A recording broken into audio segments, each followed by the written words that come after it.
Okay, so now we have another great deal for you guys tonight.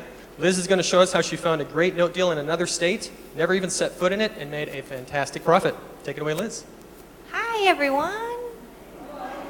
I am Liz Brumer-Smith. I invest in mortgage notes. I just taught a class recently for CFRI about buying non-performing mortgage notes. And so for any new investors that are out there, if you're not familiar what that is, instead of me actually buying the property, I am buying the debt that is owed on a property. So just like you have a mortgage and note for your home, if you own a home, that's what we buy. So was a contract for deed, which is a different type of note.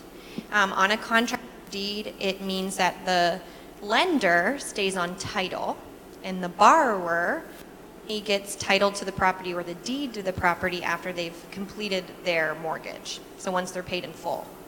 So the benefit of having a contract for deed is instead of me having to foreclose on this to be back on title as a lender if they're not paying, I don't have to foreclose. The process is much cheaper and it's much faster. So I liked that this was a contract for deed because I would just have title right away. So I got this from a note seller specifically. He was actually a colleague from CFRI that introduced me to this gentleman. And I've since bought several more deals from them. And I've never seen this property. I bought it, sold it, never renovated it, never saw it.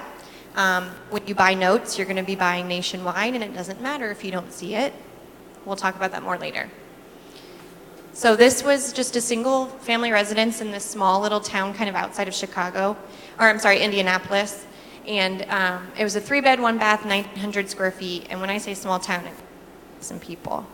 But there was good sales in that neighborhood, and when I talked to a realtor, she told me, if you list it at this price, it'll sell really quickly. So I knew it had a strong market, even though it was a small town. When I took title of the contract for deed, the borrower was supposed to be in the property, but once we actually took title, we found out that they had completely left it. So that was a bonus. We could start right away on whatever we wanted to do to the property. So that first day I got it rekeyed. We got all of the trash removed from it because just like Greg said, there is some stuff left behind, not as bad as his, but just trash left behind. Then we started renovating it. Well, not when I say renovating, I don't mean really renovating, like paint, carpet, really easy stuff. My realtor that I was working with knew a contractor. She handled everything. She went by every single day and took photos for me. They had really bad snowstorms when this was all happening, and we had to turn the water on. So we were nervous about pipes freezing, so she would check every afternoon to make sure the pipes didn't freeze for us. So it was like amazing. I've never met her before. It was great. So we had the contractor, just like I told you, do some paint, carpet update. They redid some of the furnishing for the wood. Attorney did have to file something called forfeiture, which just is like foreclosure but much faster, and it only cost me $800 instead of a normal foreclosure like $2,000, $3,000, and it happened in 3 months. So the whole time my attorney was making sure I could sell the property with clear title, my contractors were inside cleaning it up. So there was really not much downtime on this. And here are the total holding costs. So I had the attorney's fees I told you. My attorney's fees are actually inaccurate up there because I had paid her a retainer of $1,000, but then just 2 weeks ago she sent me back a check for $300, or no, it was $200. I spent $800, yeah. She sent us back a check saying, sorry about that, we didn't end up having to use all of it, so it was only $800. We had taxes that had been not paid for a few years that we paid, utilities because we did have to turn the water on when we were selling it. And yeah, we put it on the market for $52,000, and we got an offer after 3 days for just $2,000 under asking price, so we accepted it. And then during the inspection period, they tried to come up with a bunch of stuff. I know what they were doing. So we just said, listen, you can handle that. We'll sell for $2,000 less, or we'll move on. And they accepted the $48,000. We closed 20 days later. So we held it for exactly 4 months, and we made a profit of $13,139. And it doesn't.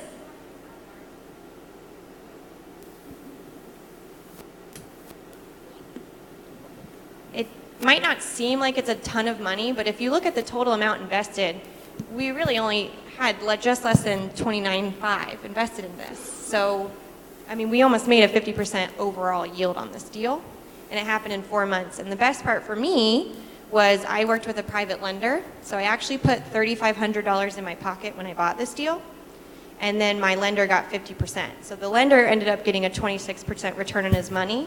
I had no money into this deal, and I made $3,500 up front just to do the deal. So on the back end, I made half that profit. So pretty sweet deal for me. No money into it. Just a moment on the questions. You all done? You want to No, do the that was next it. question? Oh, okay. Big round of applause for Liz. That All feels right. good. Now we'll take a question. Yes, Todd. Why are the closing costs and the commissions so high? Because we ended up having to do a title commitment. And because it's also in Indiana, so they have different costs than we do here in Florida, and it was much higher. The title commitment ended up being higher because there was an issue that had to be rectified. So it ended up being high. Yeah. And we gave 6% to our realtor because the other guy didn't have a realtor. But that includes the 6%. Jennifer, you had a question?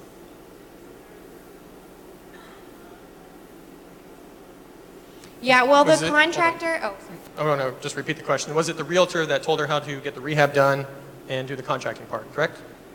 Yeah. She went in and took pictures of everything, and then once I got in touch with the contractor, I just said, we're not trying to obviously make this as beautiful as possible. We're not doing granite or anything. We just want to make it as sellable as possible. And the contractor obviously had worked with investors before and just said, this is the bare minimum. We'll do this at this price, and that's what we did.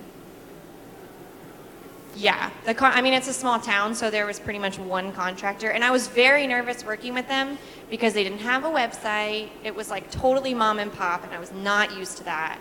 So I was really, really nervous working with them, not knowing how credible they were. But I ended up calling like the town hall and supposedly some people that they'd done stuff for, and they obviously it worked out very well. But Yes, sir. How did you find the realtor? Zillow. I just looked at who was doing the most sales in that neighborhood, in that zip code, and I called. She was the first one I called. All right. Yes, one more.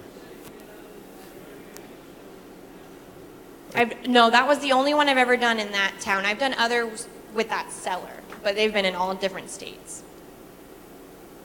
All right. Another big round of applause for Liz, please.